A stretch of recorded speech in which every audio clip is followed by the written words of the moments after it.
Qué hermoso es que la mujer, con su presencia, con su espiritualidad y con todo lo que es capaz de compartir, haga presencia aquí en este Congreso, en este SEA 2016. Hoy tenemos a nuestra segunda ponente, que es Thais Gea Guinovart. Nació en la Ciudad de México en septiembre de 1986. Es consagrada del Regnum Christi. Desde los 19 años ha dedicado su vida al servicio de Dios en la Iglesia Católica. Hizo sus estudios en Madrid, estudios de ciencias religiosas, en el Ateneo Pontificio Regina Apostolorum, y la licenciatura en Educación y Desarrollo por la Universidad Anáhuac. También realizó el bachillerato teológico en la Universidad Pontificia de México. Ha trabajado en la pastoral de adolescentes en Roma y Madrid, tanto en colegios como en parroquias. Actualmente estudia Teología Bíblica en la Universidad Pontificia de México. Es autora de 2 libros. El primero, publicado en marzo de 2015, se titula La Misa, Misterio de Comunión. El segundo, publicado en marzo de 2016, lleva por título La Oración, Vivir en Dios. Los 2 libros están ilustrados por cuadros que ella misma pintó.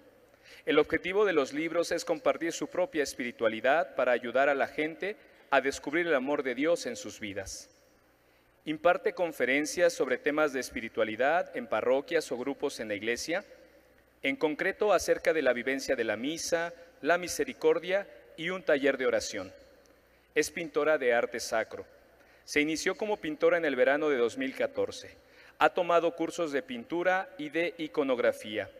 Su obra pictórica expresa su propia religiosidad y está encaminada a mostrar la belleza de Dios para que las personas puedan acercarse a Él y descubrir su amor y su belleza. Damos un fuerte aplauso a nuestra ponente de esta exposición que se llama Vivir la Eucaristía. Adelante.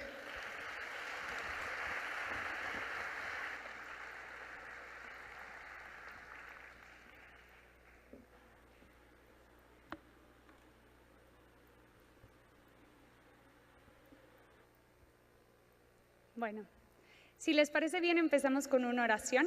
Si quieren, nos ponemos de pie.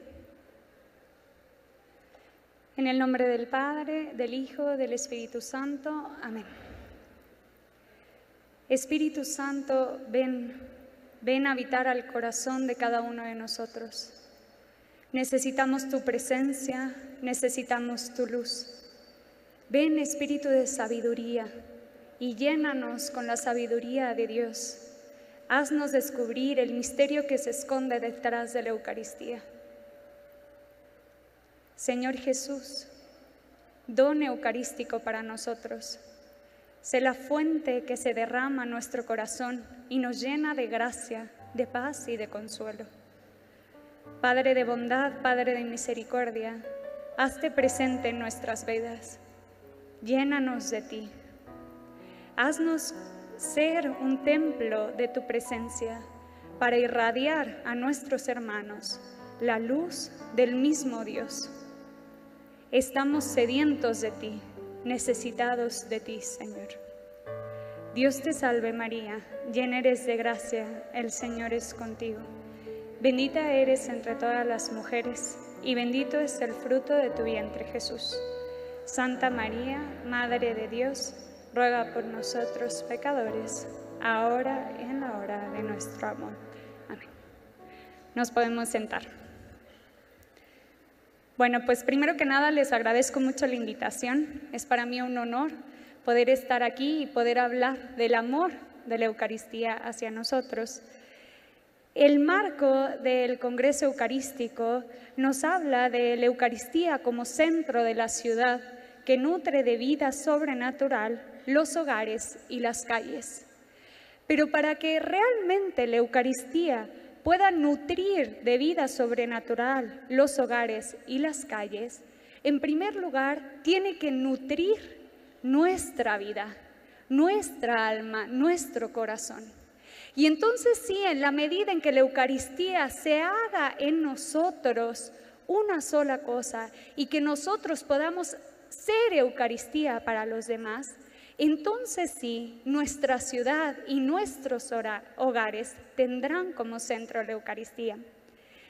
Y para ello vamos a hablar en esta conferencia de la misa, en primer lugar como un misterio y en segundo lugar como un misterio de comunión.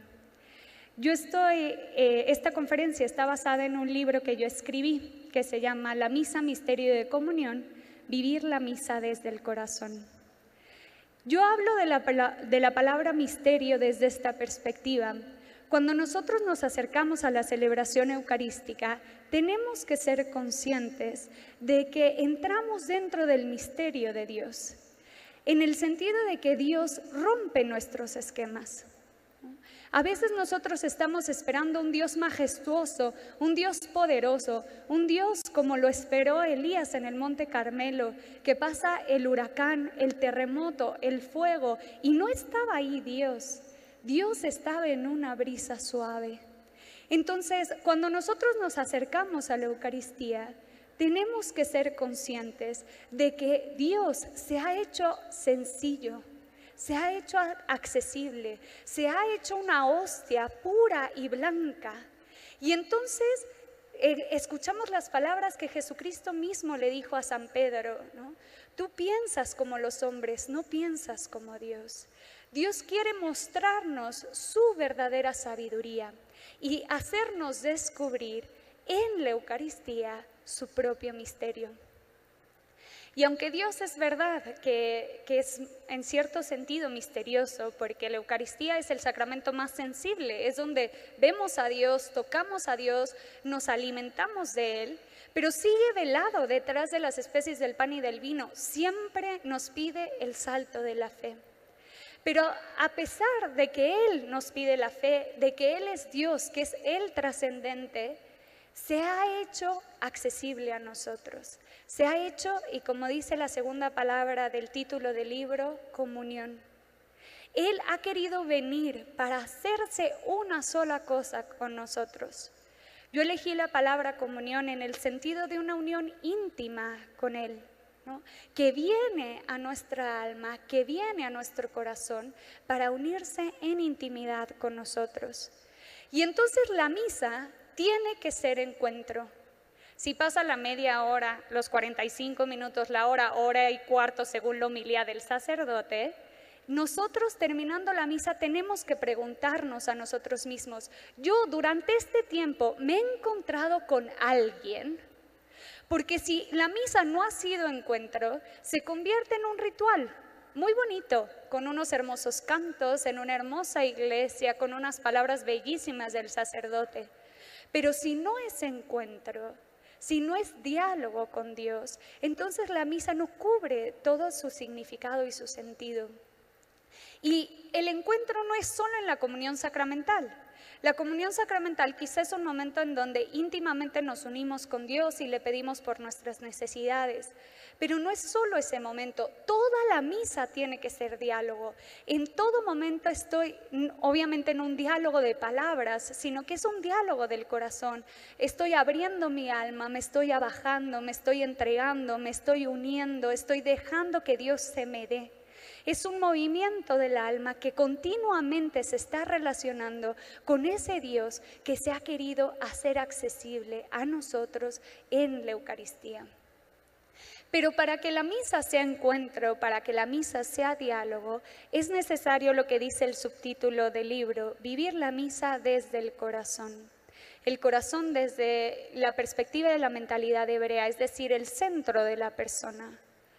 Yo con mi hoy, con mi todo, con mi pasado, con mi presente, con la proyección de mi futuro, tengo que estar en la celebración para que Dios a quien se manifieste sea a mí, ¿no? Y se pueda dar eucarísticamente a mí y llenar mi vida y mi historia con su presencia.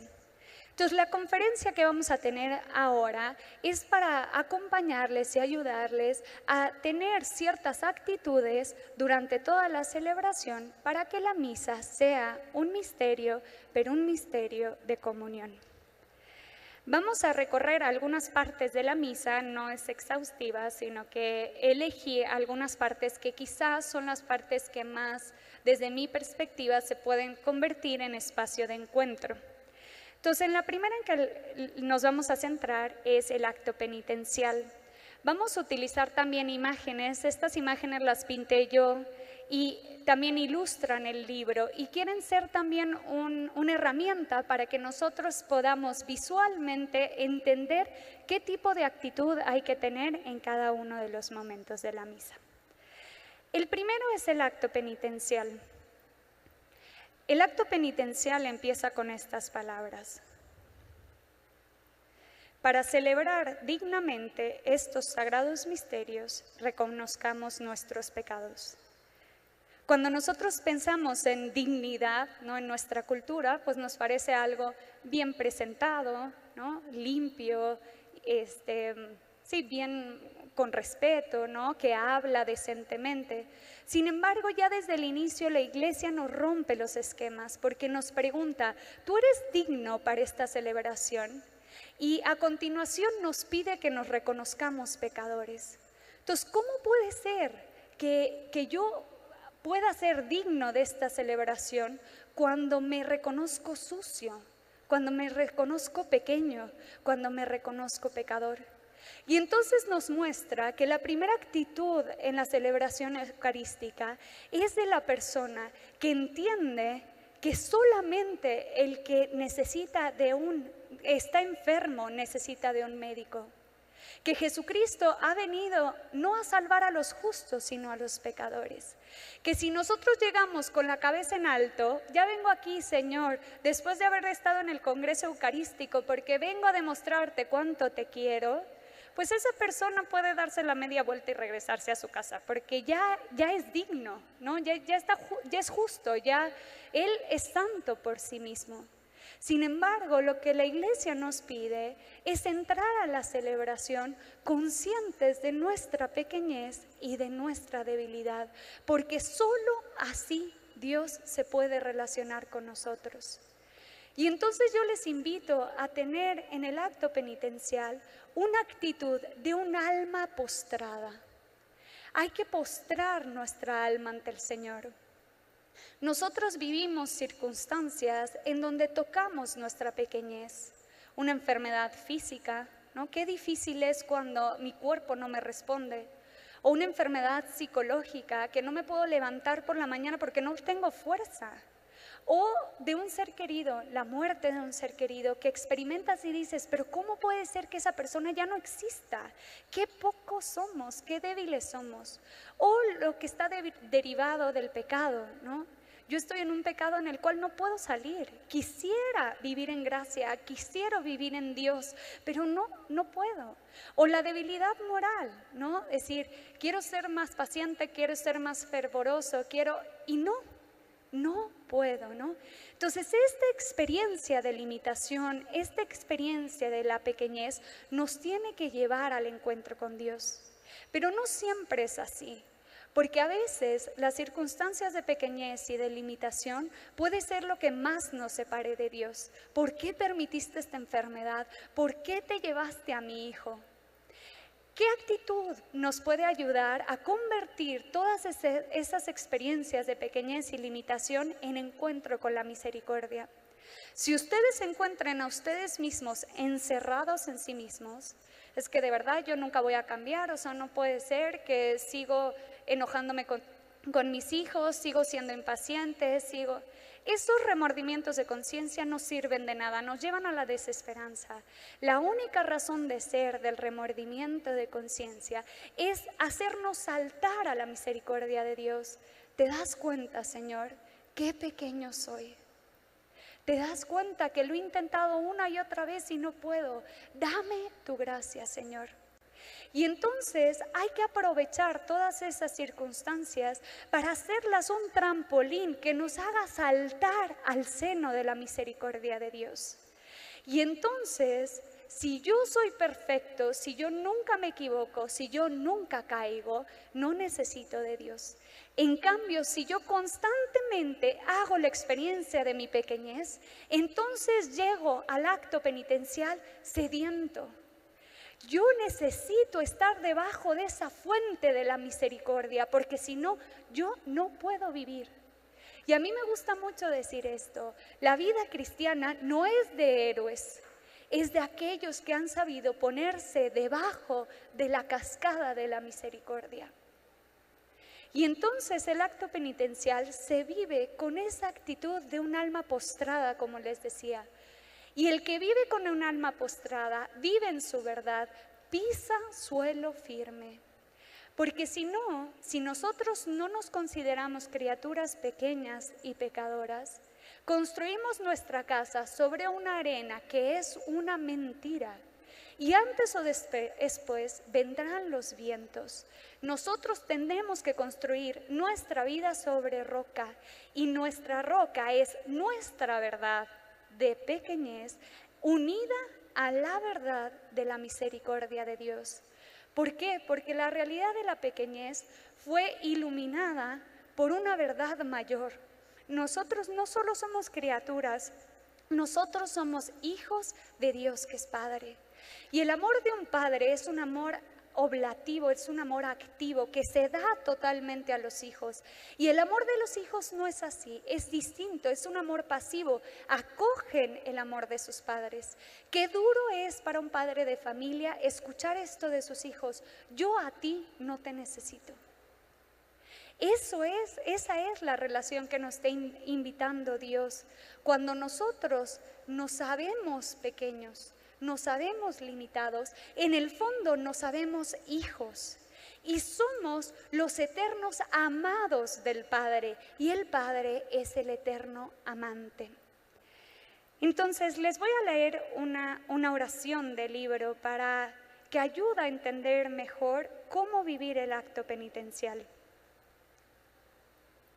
Señor, tú conoces mi pequeñez y mi miseria.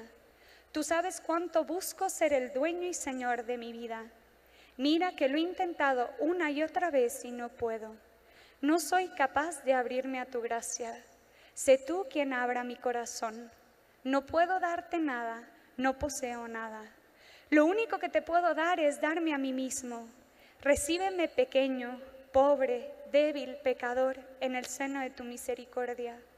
Déjame descansar en ti y ser una sola cosa contigo. En ti me siento seguro. Manda tu espíritu y hazme capaz de vivir en mi verdad de hijo, de criatura, de pecador. Sal a mi encuentro y acepta mi humilde súplica. Y entonces el cuadro nos ilustra esta experiencia.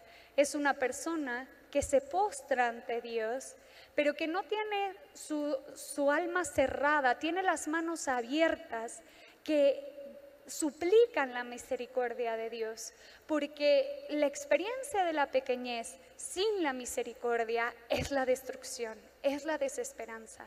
Y entonces esta persona se abre y se eleva un incienso verde, que es la esperanza, ¿no? Solo quien espera en la misericordia de Dios puede estar en paz con su pequeñez, puede estar en paz con su limitación. El segundo momento del cual vamos a hablar es el Gloria. Si nosotros consideramos la misa como encuentro, el acto penitencial nos ayuda a desenmascararnos, ¿no? A presentarnos ante Dios como somos. Y el Gloria es un momento de reconocer quién es el interlocutor, quién es aquel con el que yo me voy a relacionar. Y es Dios mismo, digno de toda alabanza y de toda gloria. Del Gloria solo voy a decir 3 reflexiones. La primera es esta. La alabanza es el don que Dios concede a las almas humildes. Son esas personas que se saben en su sitio. Y la alabanza tiene una función de conversión. De un modo muy sencillo nos ayuda a desentronar el yo que está sentado en el trono de nuestro corazón, para que aquel que se siente en el trono sea Dios y desde ahí reine. Si yo alabo a Dios diciendo: Señor, tú eres Rey, Señor, tú eres santo, Señor, tú eres bueno, entonces yo no soy el Rey, yo no soy el bueno, yo no soy el santo. Entonces, si se dan cuenta, de modo muy sencillo, el alma se ordena en Dios. Lo segundo que les diría es que la alabanza, a mí me gusta definirla así, es la oración de los grandes en el amor. ¿Por qué? Porque el amor es la oblación, es la donación total al otro. Y los demás tipos de oración, la oración de intercesión, la oración de súplica, la oración de abandono, están un poco más centrados en nosotros, ¿no? Un bien que necesitamos, y está bien. Sin embargo, la alabanza no, tiene como único objeto a Dios mismo, que es digno de toda alabanza. Entonces es un gesto muy puro de amor de nuestro corazón a Él. Y lo tercero que les diría es que la alabanza no es solo un tipo de oración, sino que es un modo de vivir. Y esto yo lo aprendí en una ocasión que fui a la renovación carismática. Y en la renovación carismática ustedes saben que tienen dones carismáticos y uno de ellos es el don de lenguas. Y entonces ellos dicen que si tú tienes fe como para mover montañas, puedes pedir todos los dones y Dios te los concede. Entonces yo pues dije, ni corta ni perezosa, voy a pedir todos los dones. Y entonces le pedí al Señor todos los dones. Pues ya sí estábamos así como que de oferta y no recibí ninguno. Así es que lo siento mucho que no les puedo hacer aquí una demostración de una alabanza en lenguas. Pero recibí una enseñanza muy hermosa del Señor. El Señor me hizo ver que la alabanza, las lenguas que más le agradan, son las lenguas que se elevan de un corazón enamorado. Y un corazón enamorado no en el sentido adolescencial, sino aquella persona que ama tanto al otro, que se ha hecho una sola cosa con el otro. Entonces nosotros, amando a Cristo, unidos a Él en su voluntad, nos vamos configurando con Él. Y aquel que más alabanza dio al Padre fue a Cristo. Entonces nosotros, unidos a Cristo en su voluntad, somos una alabanza para el Padre. Entonces en casa, haciendo el aseo, trabajando, ayudando a la parroquia, en lo que me toque hacer, si yo estoy en la voluntad de Dios, esas son las lenguas que se elevan como una alabanza al Padre. Pasamos a la liturgia de la palabra. La liturgia de la palabra es un momento en donde cambia un poco la dinámica de la celebración. Entonces estamos un poquito más activos, ¿no? Entonces pasa una persona, hace la primera lectura, el salmo respondemos, la segunda lectura, el aleluya, nos ponemos de pie. Y luego viene el sacerdote, proclama el evangelio y actualiza en la homilía el evangelio al hoy. Y un modo de vivir la liturgia de la palabra puede ser entender el mensaje que Dios tiene para mí y después ponerlo en práctica. Pero yo les invitaría a dar un paso más. ¿Por qué? Porque imagínense yo que voy a misa diario. Si yo pretendiera poner en práctica lo que dice el Evangelio y toque el Evangelio del juicio final, ¿no? Que ahí están todas las obras de misericordia, pues ya estuvo que no me dio tiempo en el día entero para hacerlos, ¿no? Entonces, ¿cómo podemos entender el modo en que Dios quiere que escuchemos la liturgia de la palabra? Esta frase yo creo que es muy iluminadora y a mí me gusta mucho decirlo. Dios, cuando habla en su palabra, ama. Y yo creo que todos hemos hecho la experiencia de escuchar estas palabras cuando estamos en un momento de oscuridad. El Señor es mi pastor, nada me falta. Y eso no entra a la inteligencia diciendo, claro, es que en Palestina había muchísimos pastores, entonces seguro el Señor era pastor. No hacemos esa reflexión, sino que esas palabras entran en el alma como un bálsamo que consuelan. Ese es el modo en que Dios se nos da en su palabra. Y esto tiene una explicación teológica. Cristo es la palabra del Padre. El Padre pronunció su palabra de amor y es el Hijo su palabra que viene al mundo. Entonces, la liturgia de la palabra, tenemos que aprender a tener una acogida del Dios que se nos da en su palabra. No es tanto una escucha de los oídos de la mente, obviamente pasa por nuestra mente para poder entender, pero lo más importante es una apertura del corazón. Hay que acoger al Dios que se nos da en su palabra. Les voy a leer una frase del libro cuando habla de este tipo de escucha. Y se escucha la palabra que te habla y hablándote te ama. Escucha la palabra que te habla y hablándote te consuela y llena tu soledad. Escucha la palabra que te habla y hablándote te ilumina y te guía. Escucha la palabra que te habla y hablándote te reprende y te permite conocer tu verdad. Escucha la palabra que te habla y hablándote te convierte, te transforma, te santifica. Escucha la palabra que te habla y hablándote se te da a sí misma. Y el cuadro nos puede ayudar. El rojo, las ondas rojas, es la acción del Espíritu Santo. Y es una persona que se abre para acoger a la palabra y tiene un rollo en su mano, porque cuando nosotros acogemos a la palabra, nos vamos transformando en esa misma palabra que acogemos. San Pablo nos lo dice ahora les digo la cita.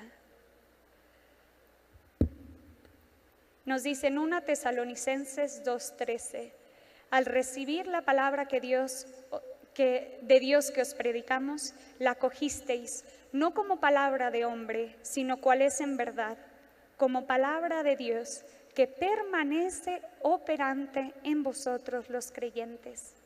La palabra no es palabra de hombre, es la palabra misma de Dios que se nos da y permanece operante en nosotros. Es decir, es la palabra que va transformando nuestra alma, que la va capacitando, que la va renovando, que la va curando. Por eso es el don de Dios mismo a nosotros. Ahora vamos a hablar del ofertorio. Nosotros sabemos que en el ofertorio tenemos una participación especial. Llevamos el pan y el vino, una persona lleva el pan y vino que nos representa a nosotros, ¿no? Y sabemos que es el momento de entregarle a Dios el fruto de nuestro trabajo, nuestras cualidades, nuestras buenas obras. Pero cuando nosotros vivimos así el ofertorio, hay que darnos cuenta y ser sinceros con nosotros mismos de qué es lo que podemos ofrecer. Y entonces nosotros vemos nuestras manos llenas de méritos y si somos honestos y nos preguntamos a nosotros mismos, ¿yo fui la causa de todo este bien? Pues la vida me la da Dios, las cualidades me las da Dios, la bondad es la misma bondad de Dios. Pero a la vez la iglesia me pide que ofrezca algo, entonces yo ya no entendí. Si yo no tengo nada que ofrecer y la iglesia me pide ofrecer algo, entonces ¿qué hago? ¿No? Entonces yo descubrí el sentido del ofertorio en una imagen. Y me van a perdonar, siempre me digo a mí misma, no lo voy a decir, porque siento que pierdo toda mi autoridad moral. Porque es una imagen que la saqué de una película de Disney. Pero ayuda tanto que de verdad que siempre la tengo que decir. De hecho, a veces cuando termino la conferencia y me piden, se acercan a mí, para pedirme algo así, yo casi que siento que te firmo un autógrafo y me dicen, oye, perdón, ¿cómo se llamaba la película? Para que vean cuánto ayuda. Entonces, es la película de Disney que se llama Mulan. Es una chinita que tiene que honrar a su familia, que es un valor muy importante en la cultura. Y entonces ella puede honrar a su familia siendo madre y esposa. Y tiene que pasar por una prueba, ¿no? Como un cierto sinodal que tiene que decir si ella puede o no. Y va a esta prueba, hace un desastre, entonces llega a su casa muy triste porque no puede honrar a su familia.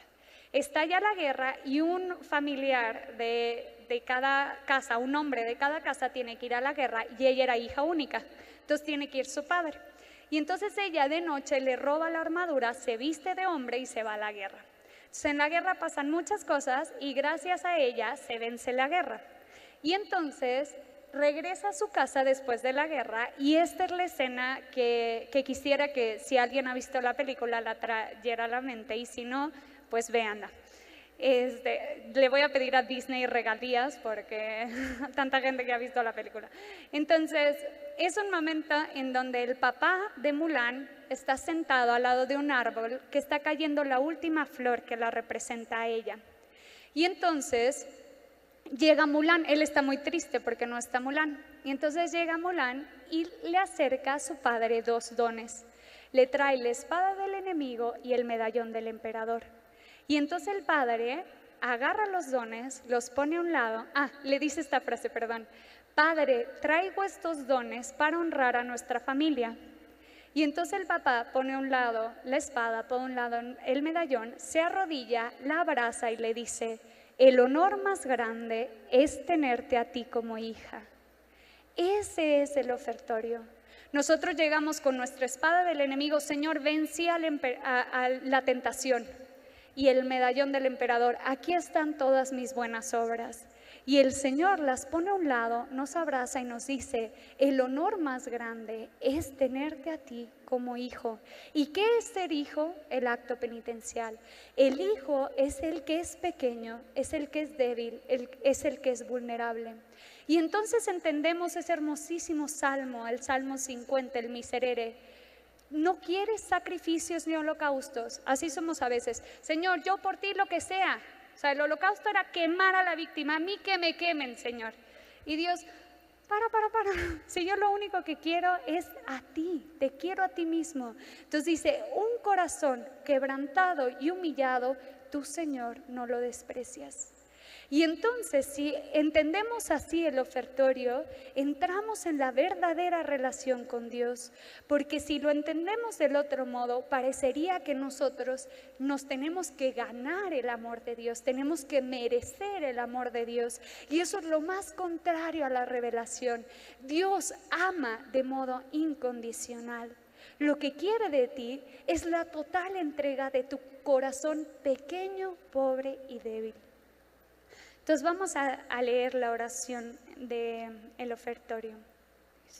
Padre de bondad, me presento ante ti sin nada. Todos los esfuerzos por merecer tu amor han sido en vano. Me doy cuenta de que no quieres de mí actos heroicos, sino que me ofrezca como soy. Tú conoces mi corazón, tú lo creaste. Es por eso que te lo devuelvo, deseando que sea esta la ofrenda agradable a tus ojos. Es poco lo que te doy, pero es mi todo.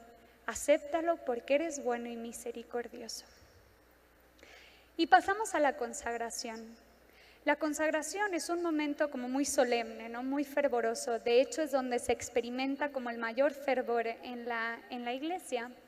Y podemos vivir así la consagración. El sacerdote eleva la hostia, nosotros nos maravillamos del Dios que se hace presente en la Eucaristía, y la tradición nos ha enseñado a decir Señor mío y Dios mío, ¿no? Alabamos al Dios que vemos.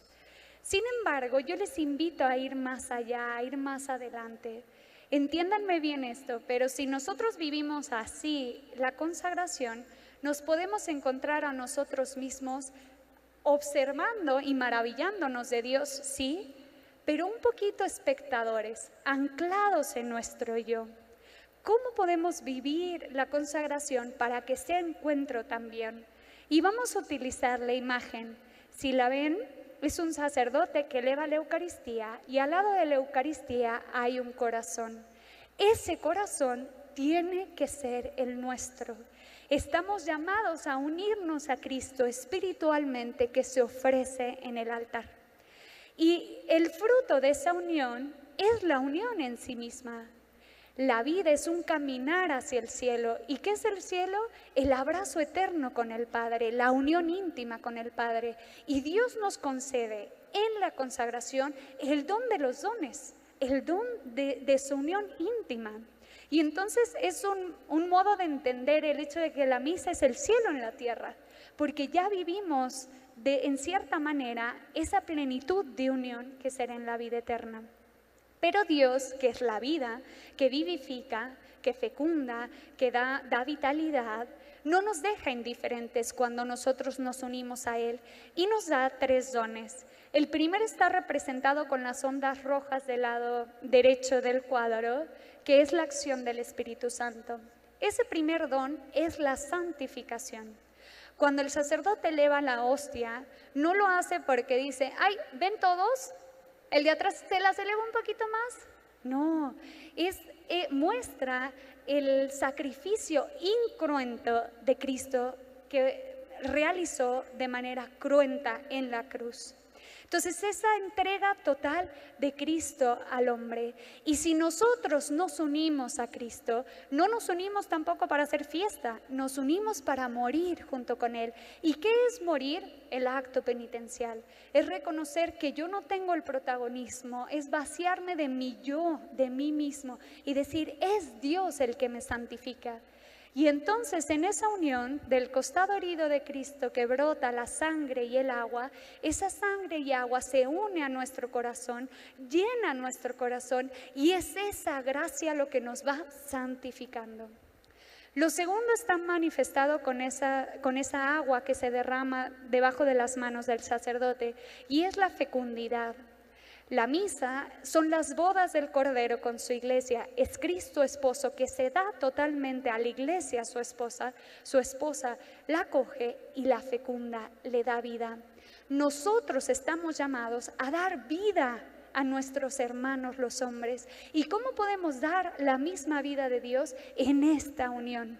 Y entonces de esta unión se derraman gracias para toda la humanidad, para nuestra ciudad, para nuestro hogar, para nuestra gente. Y lo último, esas ondas doradas, nosotros en unión con Cristo somos una alabanza para el Padre. Y eso solo hago referencia al Gloria, ¿no? Después pasamos a la plegaria eucarística. La consagración está dentro de la plegaria eucarística, pero yo lo separé para hacer énfasis en la plegaria. Es ese momento después de la consagración en la que el sacerdote pide por la iglesia, por el Papa, por los obispos, por la unidad, por los presentes, por los difuntos, ¿no? Entonces, es una continuación de la consagración.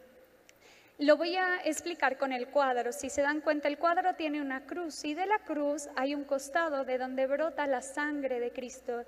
Y hay una sangre más oscura y una sangre más viva. La sangre oscura es la entrega de Cristo y la viva es nuestra entrega. Nosotros, unidos a Cristo, nos ofrecemos por el bien de nuestros hermanos. Y esa es la nueva presencia. Abajo está la presencia del Antiguo Testamento, la menorá, una de las presencias de Dios. Ahora en este mundo hay una nueva presencia, una nueva luz. Y esa luz es Cristo que se ofrece.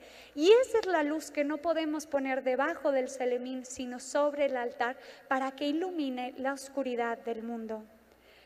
Voy a leer una frase que quizá nos puede ayudar para entender mejor esto. Dice, Jesús en el Evangelio nos invita a ser luz del mundo. Nos pide que no escondamos la lámpara, sino que la pongamos sobre un candelero para que alumbre a todos los hombres. Vivimos en un mundo de oscuridad. Dios nos invita a unirnos a Él, la luz en el misterio del altar. Él es la luz del candelero que no podemos poner bajo el celemín. Nosotros con Él somos también luz para nuestros hermanos. Por Cristo, con Él y en Él, seamos luz para esta humanidad que vive en tinieblas. Así se cumplirá lo que dice el Apocalipsis. La ciudad no necesita ni de sol ni de luna que la alumbren, porque le ilumina la gloria de Dios y su lámpara es el Cordero. Fíjense bien, no dice que la lámpara que ilumina la eternidad es Jesús, luz del mundo. Dice, la lámpara es el Cordero. ¿Quién es el Cordero? Es la víctima ofrecida. Entonces, si Cristo Cordero es la luz de la eternidad, ¿cuánto más será la luz de este mundo? Pero esto nos requiere mucha fe, porque el ofrecimiento en la misa es oculto. Nadie nunca sabrá que tú te ofreciste por Él y tú nunca sabrás si ese ofrecimiento dio fruto en un ser querido. Pasamos al Padre Nuestro. Del Padre Nuestro no voy a decir mucho, porque yo creo que quien se sabe hijo de Dios que es Padre, la palabra Padre Nuestro, Padre mío es suficiente. Yo invito a orar mucho con las manos, ¿no? Y en el Padre Nuestro veo que mucha gente abre sus manos así, ¿no? Y yo en el Padre Nuestro encuentro una dificultad para hacer este gesto. A mí me parece que el Padre Nuestro es entrar dentro de nosotros mismos para encontrar ahí el fundamento de mi existencia y de mi ser, que es la paternidad de Dios. Él es la fuente de mi seguridad, es la fuente de mi estabilidad, es la roca firme. Entonces el Padre Nuestro solo diría eso, aprender a decirlo con un corazón de hijo. Y por último la comunión. En la comunión se realiza sacramentalmente todo aquello que nosotros realizamos espiritualmente. ¿A qué me refiero con esto? Los sacramentos son signos sensibles de una gracia eficaz. Entonces, cuando nosotros recibimos con las condiciones necesarias la Eucaristía, Cristo Eucaristía eficazmente está obrando en nosotros. Entonces, todo aquello que nosotros espiritualmente realizamos durante la misa se realiza eficazmente, sacramentalmente en la comunión. Entonces, lo voy a usar un poco como conclusión. Les pido si me pueden poner la última diapositiva. Vamos a repasar un poco todas las actitudes que ya hemos vivido para ver cómo en la comunión se realizan. Y ahí están todos los cuadros que se unen en un mural para mostrar esta unidad. Hemos muerto a nosotros mismos y nos hemos vaciado en el acto penitencial para recibir el don de Cristo. Hemos adorado a Dios dejando que el Espíritu lo alabe en nosotros durante el Gloria. Hemos acogido su palabra que se ha hecho carne en nosotros en la liturgia de la palabra. Nos hemos ofrecido totalmente a Él desde nuestra miseria en el ofertorio. Hemos recibido el don de unirnos a su cuerpo y su sangre espiritualmente en la consagración. Hemos intercedido por la humanidad entera en la plegaria eucarística. Hemos llamado Padre a Dios. Ahora es nuestra oportunidad de acoger a Cristo Eucaristía para que se realice todo esto en nosotros. Jesús sacramentado en nosotros lleva a cabo estos misterios. ¿Y cuál sería la conclusión? Si se dan cuenta de lo que hemos hablado de actitudes profundas del alma, de abajarse en el acto penitencial, de acoger la palabra que se me da, de darme totalmente a Dios en el ofertorio, ¿no? Estas actitudes del corazón. Esto que nosotros vivimos en la misa, ejercitamos en la misa, no desaparece.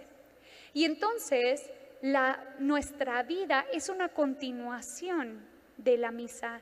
Y a mí me gusta mucho decir esto: como vives tu misa, vives tu día. Y entonces sí, seremos Eucaristía para nuestros hermanos, porque irradiaremos a ese mismo Cristo que habita en nosotros. Si les parece bien, termino con una oración. Es una oración que yo escribí para todas las personas que entraran en contacto con este libro, con los cuadros, con toda esta obra.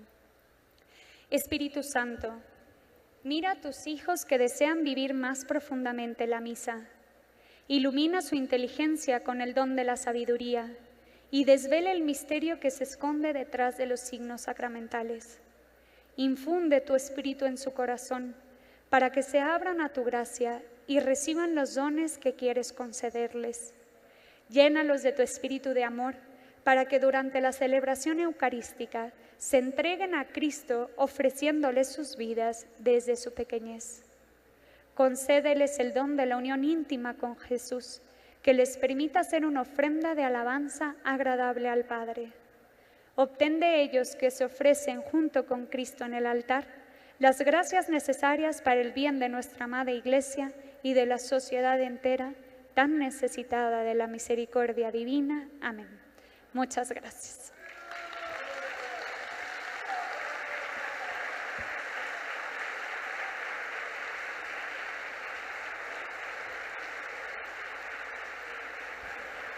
Muchísimas gracias. Adelante. Queremos agradecer su presencia con nosotros.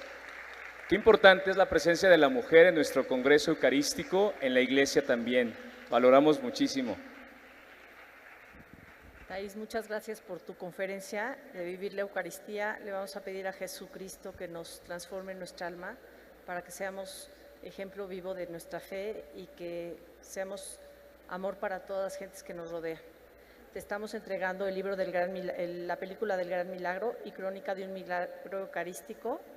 Esperemos que te guste mucho. Y si nos puedes repetir el nombre de tu libro, por favor. Se llama La Misa, Misterio de Comunión. Muchísimas gracias. Muchísimas gracias.